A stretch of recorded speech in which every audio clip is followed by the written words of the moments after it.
So welcome back, everyone. I hope you've been enjoying the summit so far. If I didn't get a chance to introduce myself to you, my name is Jamillah Johnson, and I'm the founder of the Youth Athlete Summit, and I'll be your moderator for this fireside chat session today, entitled "From Athlete to Advocate: Supporting Athletes Through a Culturally Competent Lens." It's an honor to introduce our next speaker, Cherokee Washington, a dedicated sport professional, DEI consultant, and former NCAA Division II and III volleyball player, originally from Los Angeles and now based in Vancouver.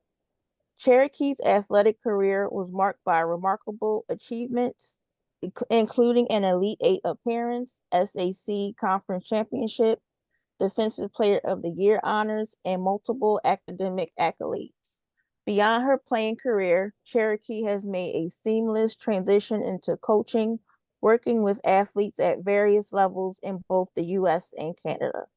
She holds a master's in sports psychology from McGill University, where her expertise in cultural sports psychology, coaching science, and coach-athlete relationships shines through.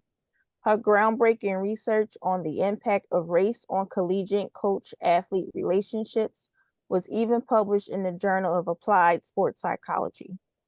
Currently, Cherokee serves in multiple impactful roles as a sport and active living coordinator for the Métis Nation BC, operations director for Alston for athletes, and a mental performance coach as she pursues her CMPC certification.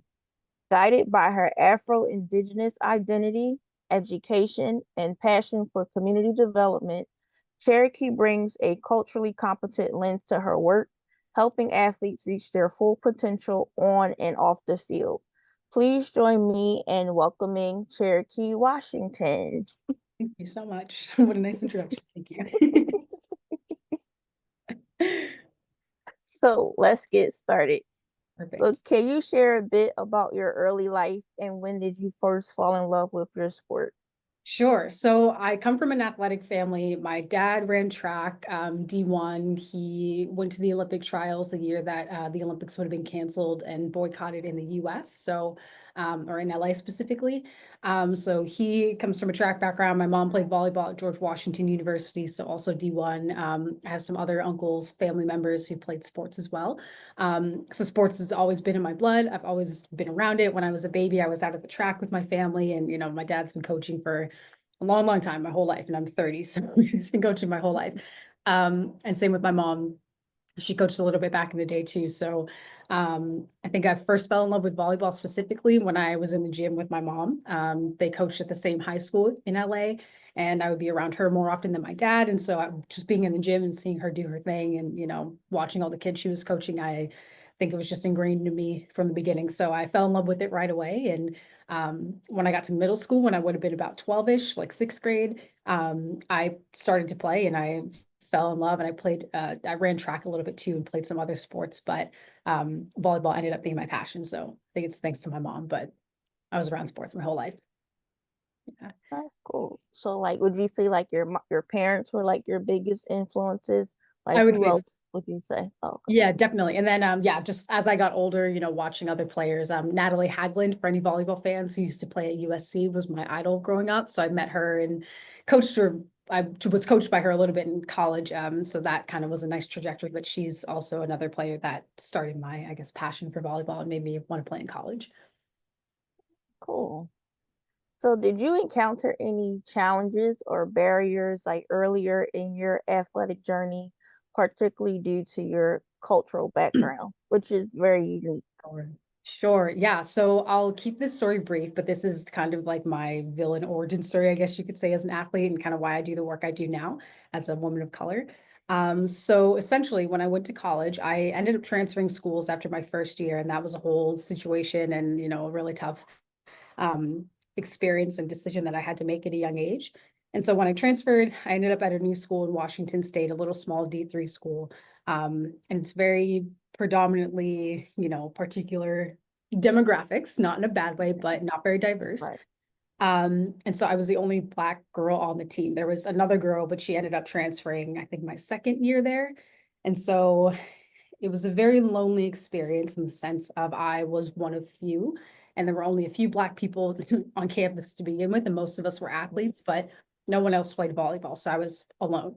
Our team was fairly diverse. We had folks from Hawaii, we had folks from Asian backgrounds, Mexican folks. So our team was a little more diverse in general, but not when it came to Black and or Indigenous folks.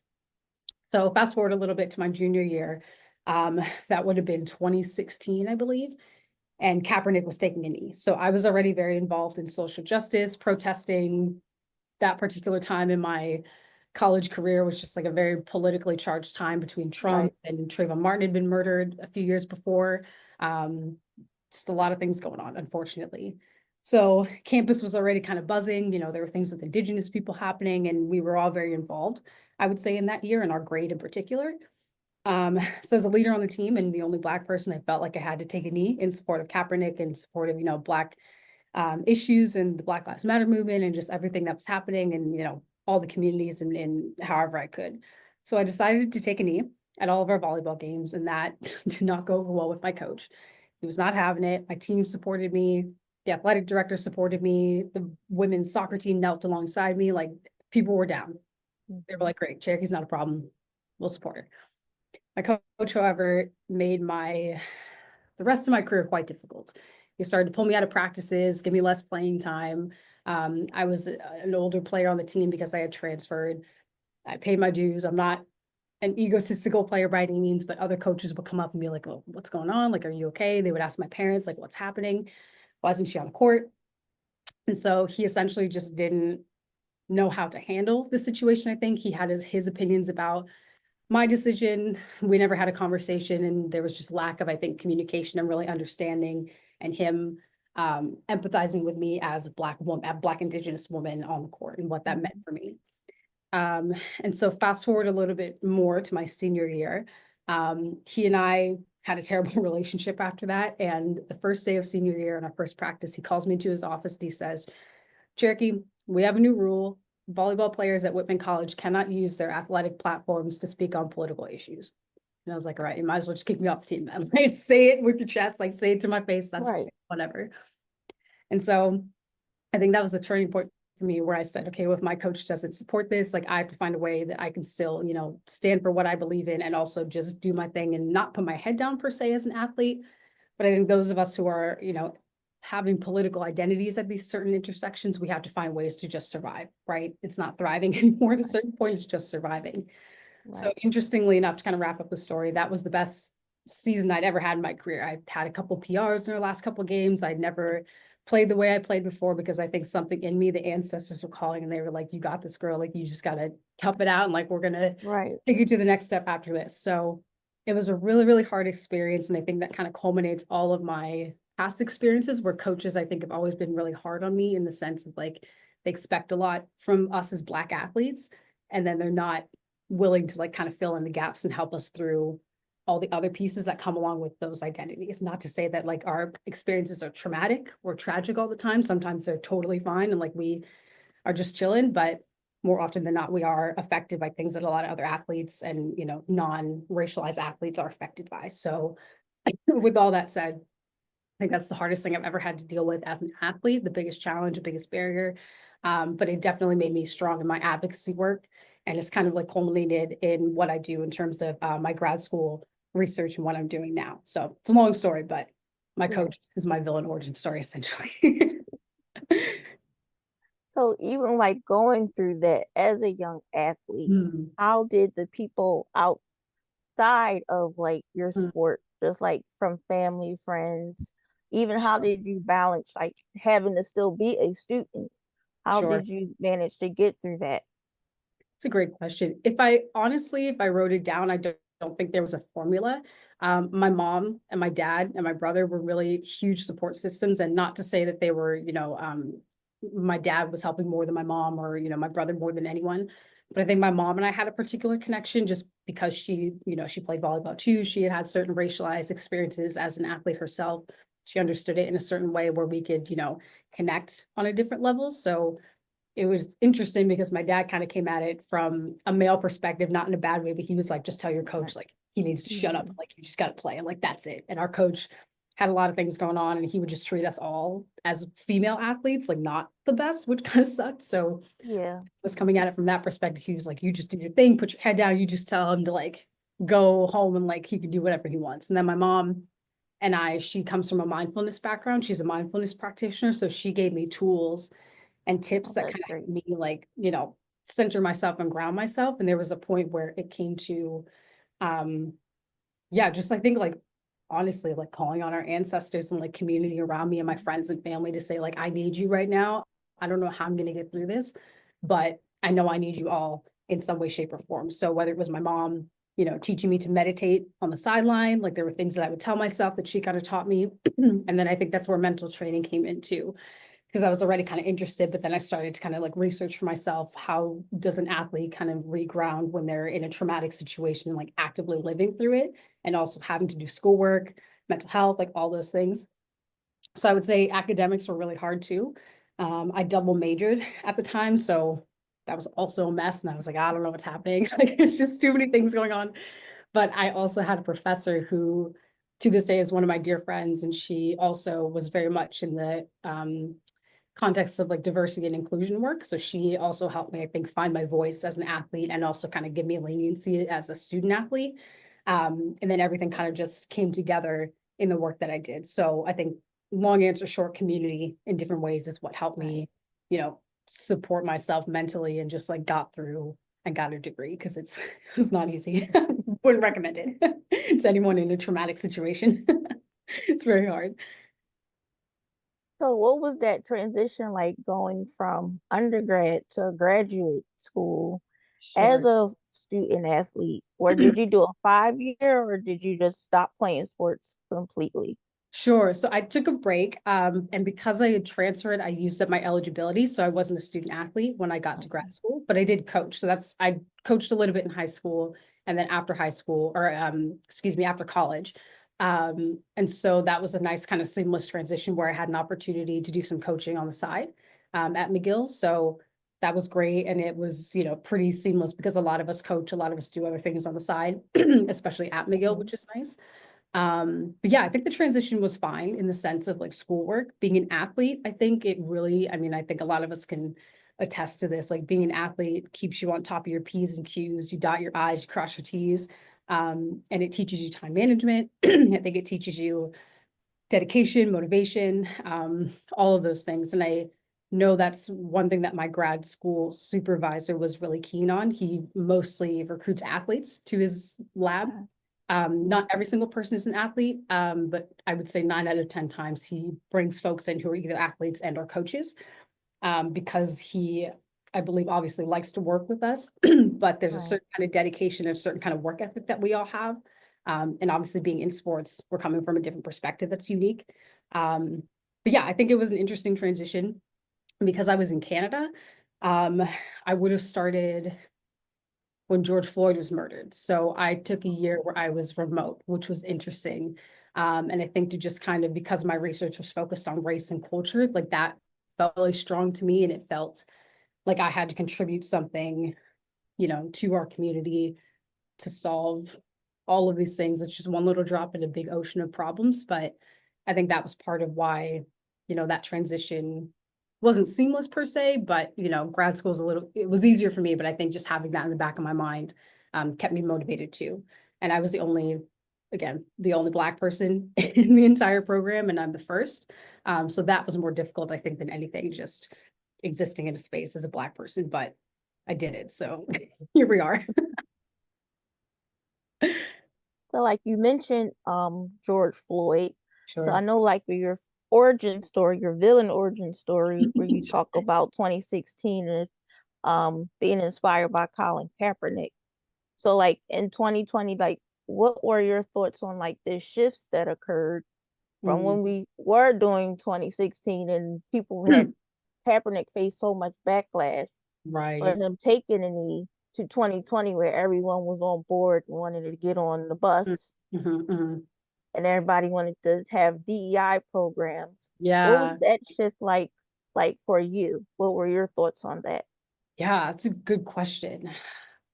I think some people genuinely wanted to do it, and I think we had an awakening as a world, and especially in America. I had people reach out to me, like my coach, for example. He called me a few days after everything had happened, called me and he apologized for what had happened. Wow. And I was Okay. like, love that. But also, like, why are you just not calling me because another Black man was murdered brutally in the street? Right. So it's not to say it wasn't a genuine apology, but I think at least the people in my surroundings, it was interesting to kind of see people be like, oh, I should have knelt with you. Or like, oh, yeah, you did have it rough. And like, oh, yeah, there are problems. And I'm like, yeah, we've been telling you this for 1,000 years. Like, yes. And so it was an interesting thing where I'm sure you experienced this too, where like you want people on board and it's not feeling jaded per se, but Right. it's that really hard balance of like truly saying, okay, we all need to come to the table. And yes, if you're late, it's okay. Like, I think that was the hardest thing for me, to be fully honest and transparent. Like, I'm a very, happy person. I'm, always like benefit of the doubt and I try to empathize with folks. But I think that particular time was quite interesting just in terms of like, I don't know. I was like, well, you're here. So like, great, let's move forward. And that's that. But there was not Mhm. a lot of conversation that I was like interested in having with people, in the sense of I was starting my diversity and inclusion work at the time as a consultant. Um, and so people were coming to me asking me questions like, how can I help? What can I do? And that was interesting too, because I helped and I wanted to help, right? So again, I'm just one voice in an ocean of people who are trying to solve these problems and fix these systems. Um, but I had to really step back and say, like, but for my sanity and my mental health, I'm not going to field your questions at this time. Like, come back to Right. me in like 5 business days and like we'll have another conversation. So I think it was an interesting time where people genuinely wanted to do the work. Corporations and things, some of them slip through the cracks and they just do the work to, stick a band-aid on things and check out boxes. But I do think there are people and there are organizations and companies and communities that have truly like shifted. Like in my lifetime, at least, I know obviously this is a continuation of what's happened in the past to our communities and to our ancestors. But this is the first time in my life, I think 2020, and in my communities, we call it the post George Floyd era. These Right. past 5 years, people have been much more awakened, which is really awesome to see. Like, I'm not an expert on these things, but I was even in a community of folks um, from my college where we took a learning journey together after George Floyd was murdered. So we really dove into some books and we talked about films, we unpacked like systems and these big theories and things, and everybody like went out to the world and did what they thought they could do to fix the problem, which was really awesome to see. So I think there's more people doing that now, and it feels like there's, especially with what's about to happen at the end of the month.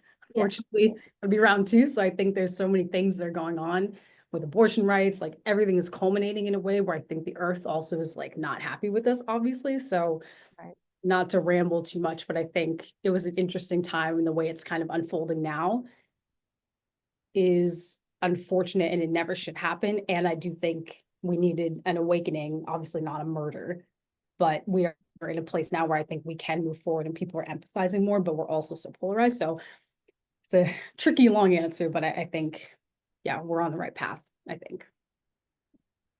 So, for those in the audience who may not be aware, what is cultural competence and how does it factor into what you do in the work of sports psychology and mental health for young athletes? Sure. So cultural competency essentially is just the ability to connect with people and understand their different cultures. So, if you and I are coming from 2 different countries, 2 different spaces, 2 different, family backgrounds, we culturally may have different values. We might have different languages that we speak. So there are differences in the way that we just live our lives and like see the world, right? So cultural competency is essentially the ability to interact with people in a respectful and kind manner who come from different backgrounds and empathize and like fully understand where they come from, right? So we can never be in someone else's shoes necessarily, but if I'm saying, if I have a friend who speaks Spanish and I'm saying, well, you need to speak English around me because I don't understand, that's not culturally competent, right? But if I say, okay, even if I don't understand, can you just like translate a little bit? Or maybe I even take some time to go take some Spanish lessons, right? Like my partner is French, for example. So he and I speak mostly English because he's bilingual. But when we first met, I needed to take French lessons, right? Like that's a big thing for, so cultural competency, excuse me, is just the ability to really understand someone else's culture and not, be mean about it and like rude, to put it simply. And so, I would say in grad school, I focused on cultural sports psychology specifically, which is kind of like the culmination of cultural issues in sports psychology. So looking at it from how do we talk about culture? How do we talk about religion? How do we talk about different identity pieces that we all have?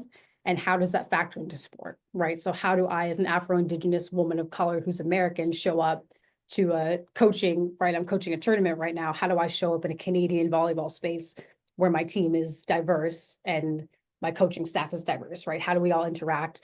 How do we interact with the athletes? Do the athletes need certain things that we may not be providing them culturally?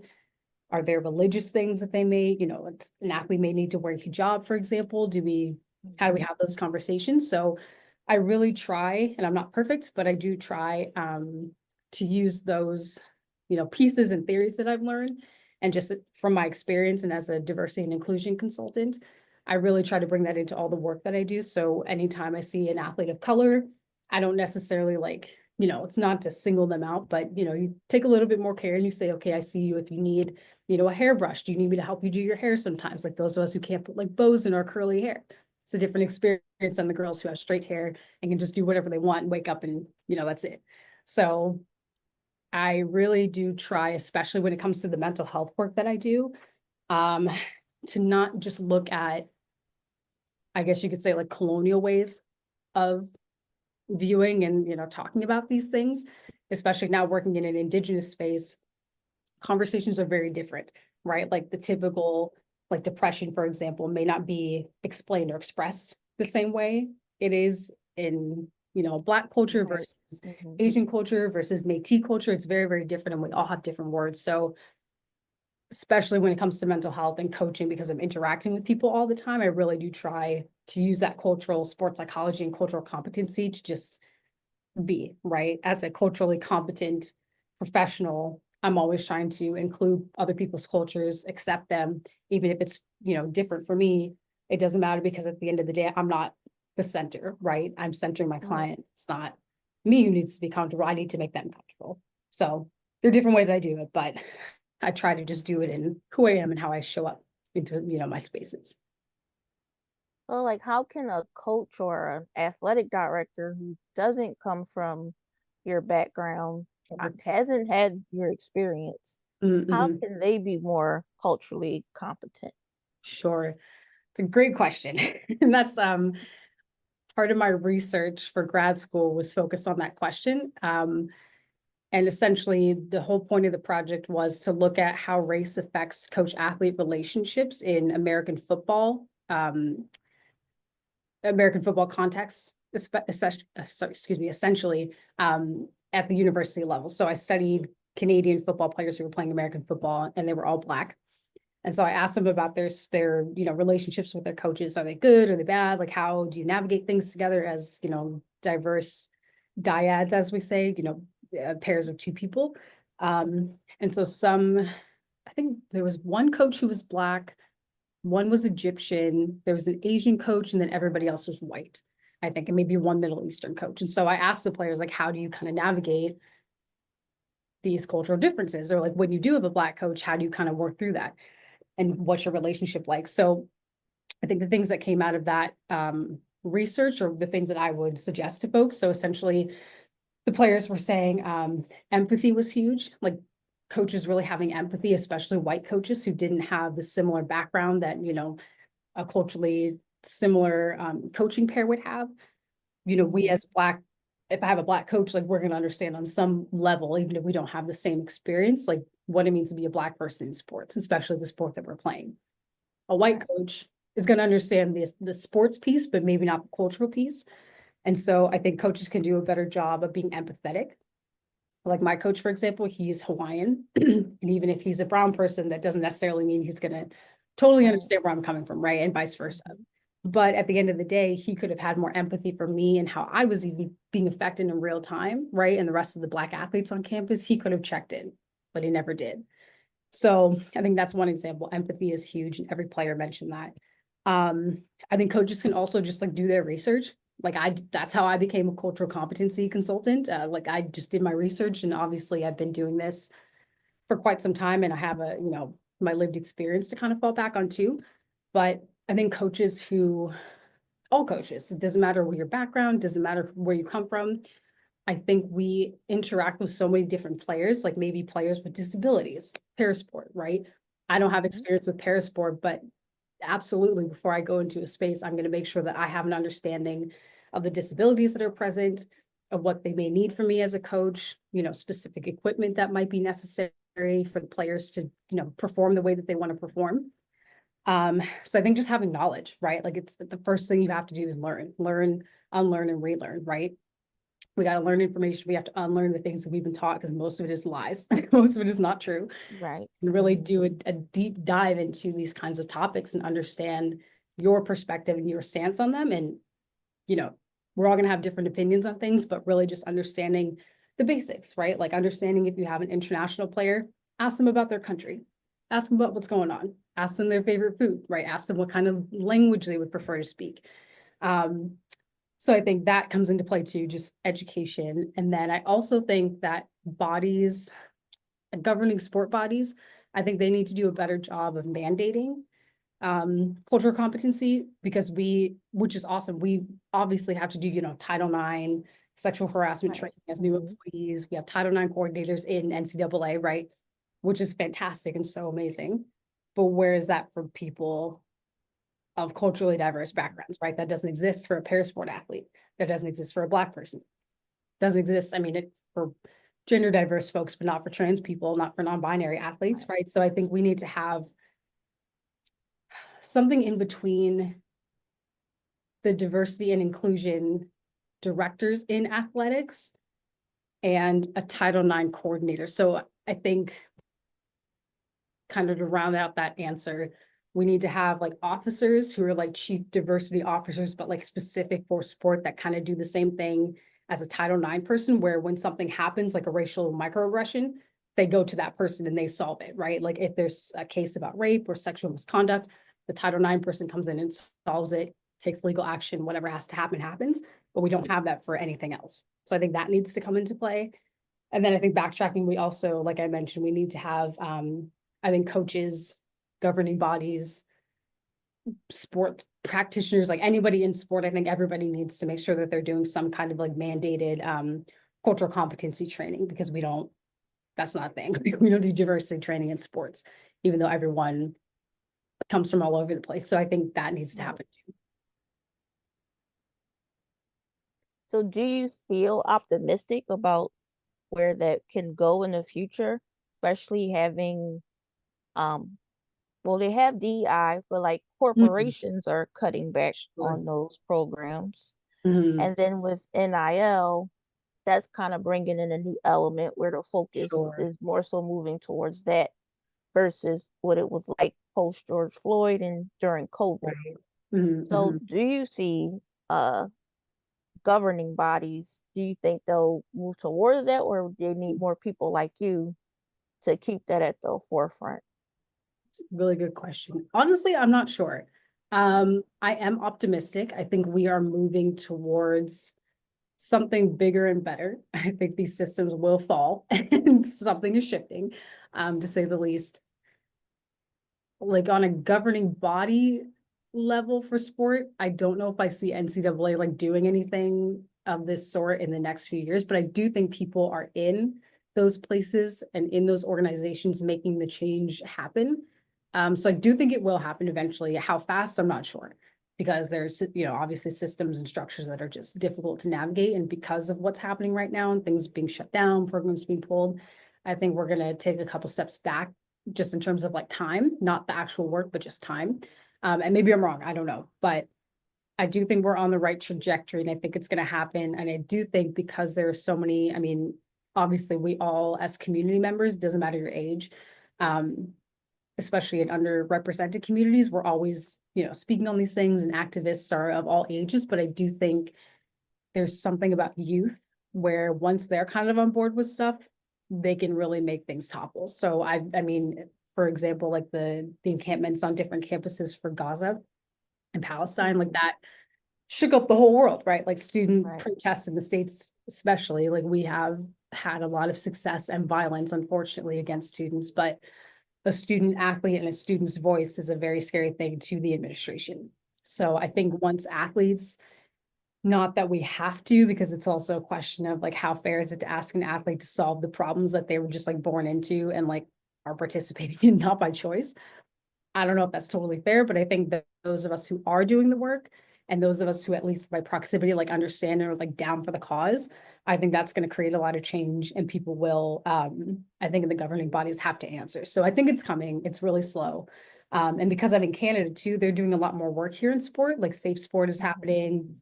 They have a lot of, like coaching modules and things for like Indigenous specific populations or LGBTQ, 2S plus populations.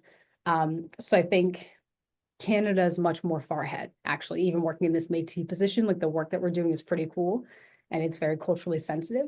So I'll be interested, excuse me, to see if that kind of trickles back down to the US. So we all kind of come together and figure it out. But yeah, I think I am optimistic, but I'm wary of how long it's going to take and what it's going to take, if that makes sense. Yeah, definitely. Yeah. So based on your experience, what would you tell your younger self or athlete that has something, they see something and they want to speak out? What is something that you would tell them based on like what you went through? Oh man.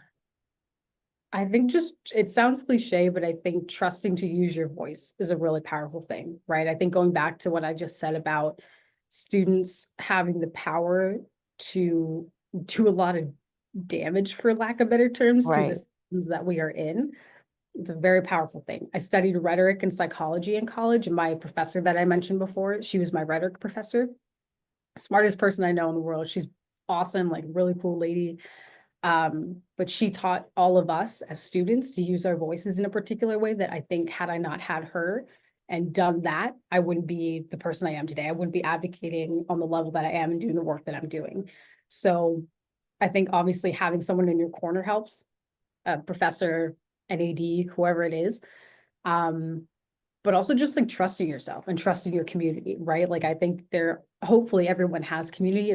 That's not an assumption that I want to make, but I think when you can lean on yourself and say, you know what, this is a cause that I truly, deeply, deeply believe in, and hopefully it's not causing harm to people, right? I don't want to, sway anyone politically or say people are wrong because there's different opinions in the world. But if you can be an empathetic human being and in your cause be just and, kind to other people, then I think it's a powerful thing. Had I not found my voice, I would be in a very different position. I think I would have quit volleyball, and I'm really glad I didn't. It was an experience that was really hard, but that's the thing that I always tell folks is if you, in your gut, like if you know you got to kneel and take a knee and do whatever, step out the gym when they're playing the national anthem, or if you're playing in a school where there's anti-trans bans or in a state even, like get your team to try and do the same thing, right? Like try and make some waves. Like if you can't, that's okay. I think people, we all have different ways of approaching social justice work. Some people are more like Malcolm X and Martin Luther King, and other folks just kind of like sit down and say, you know what, this is messed up, but like I'm not feeling comfortable jumping in the same way. So I also ask people like, how radical are you willing to be? And like radical doesn't have to be like violence and like in the streets. It can be, that can be helpful sometimes, right? That radical also can be, standing up for your teammate when someone calls them the N-word, or standing up for your teammate when someone says something that's, messed up. So I think really just, again, trusting yourself and knowing that you do have a voice, and obviously educate yourself. Don't just go out and talk nonsense, but really just trust that you as youth, and I always say youth because I'm 30, so I'm still a youth in a sense. Younger generations, like it's a responsibility that was not thrust upon you in a fair way, but I do think we have to speak up and trust ourselves. So it's a long answer, but trust your voice. Your voice is loud, use it, right? And so wrapping up, what message or key takeaway would you like to leave with the audience today? It's a great question. I think just educate yourselves. Like we've talked about a lot, and I think what a lot of this work comes down to, especially in athletics, is just openness, curiosity, and having an empathetic and like open heart and open mind. You can't do anything until you learn. Like that's where it starts, right? We got to all educate ourselves in some way, shape, or form. It doesn't mean you have to do a deep dive on, the Black Power movement today. It'd be awesome if you Right. did, but like if just like learn a little bit about your players. Like that was something else that came up in my study also, is the players asked, or they mentioned that they wish coaches would just like learn a little bit about where they come from, learn a little bit about like why they wear a do-rag in the locker room, why they do this, like why they speak this way, because they didn't have to do that with Black coaches. So Right. I think if you were a coach, especially if you're an athlete, same thing, but I think coaches have a different responsibility to take care of the players that we work with.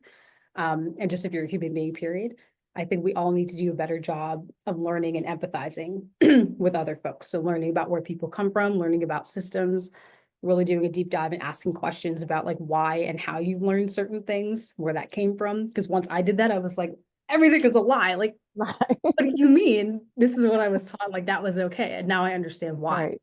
Because the powers don't want us to be, I sound like a conspiracy theorist, but they don't want us to know anything, because then we Yeah. don't have power, right? So Right. I think educating yourself in whatever shape or form that looks like, just listen to a podcast, watch a movie, do a deep dive if you're that kind of person, but like work yourself up to really starting to understand these systems on a deeper level.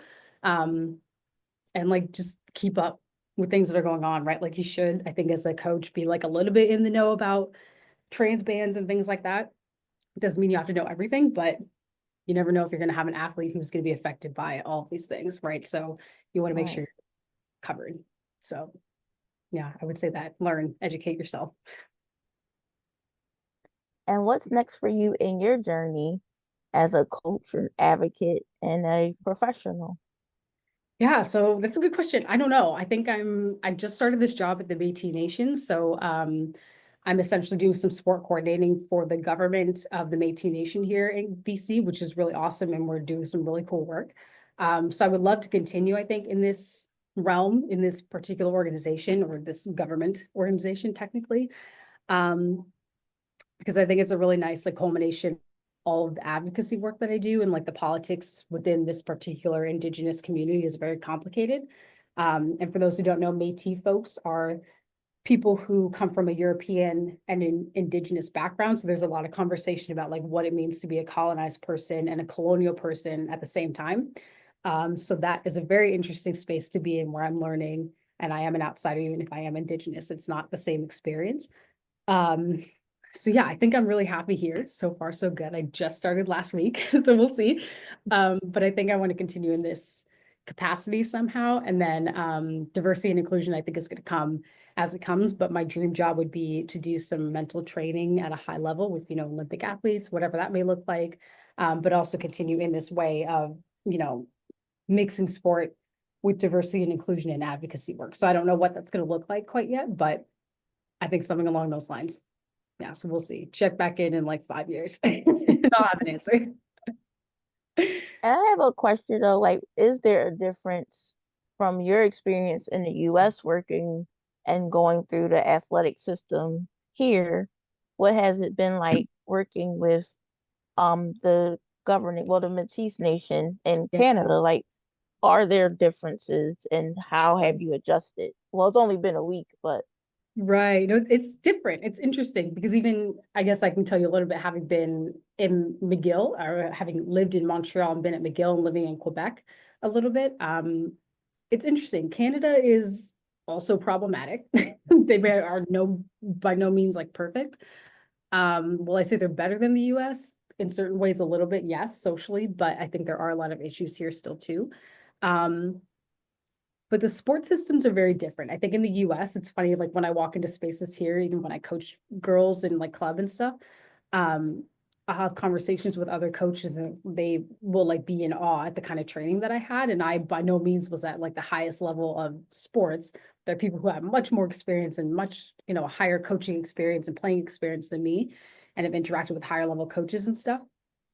And so it's interesting to see and kind of be validated in a cool way where I think we in the US, our sports system is so incredibly strong compared to not everywhere else, because I don't want to sound like an Yeah, American, but like yeah, as I'm understanding, even having lived in Europe a little bit, I lived in France for a couple of years. Um, Understanding European systems, they don't really have a sports system the way that we do. Like they put money into it in a different way, but a student athlete is not a thing in France. Like it's just not a thing. right. So it's very interesting to see the difference where it's like a little bit similar in Canada, but not quite. And they're very impressed, but also concerned about athletes in the States, where I think our mental well-being and our mental health is not good. And like that doesn't mean it's perfect in Canada either, but I see a difference in even the kids that I coach. They're much more happy here and they're just like vibing versus the kids back home, because, and I even went through it because you know, you grind so hard so young.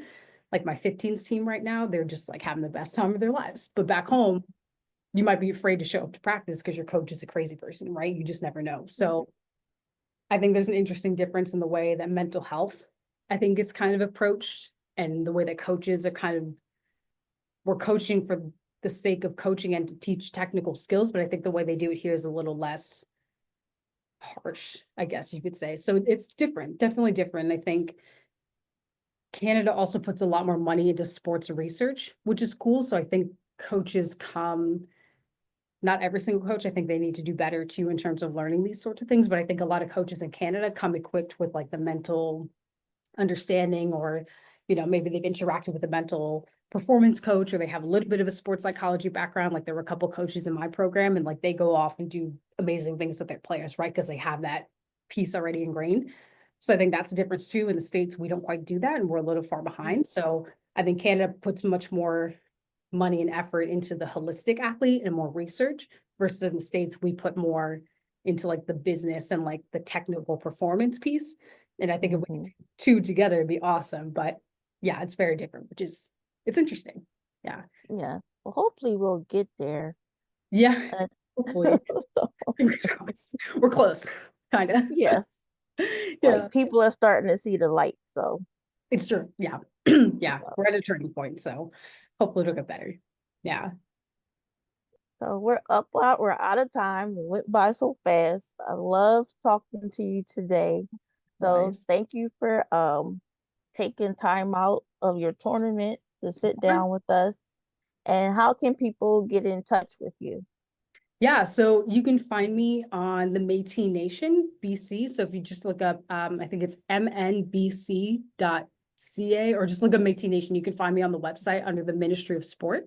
If you want to get in touch with me via email, I'm very accessible. You can just email me at cherokee.sierra.washington@gmail. So Sierra with a C, Cierra, and Cherokee like the car, Washington like the state. So you can get in touch with me that way. And yeah, if you just look me up on Métis Nation, you can probably find my information there. My email is cwashington@mnbc.ca. Yeah, I'm around, I'm accessible, and let me know if anyone has questions or wants to do anything, collaborate, all that stuff. I'm here. And thanks so much, Cherokee. There's no questions in the queue. Perfect. So have a great day. Likewise, thank you so much. Thank you.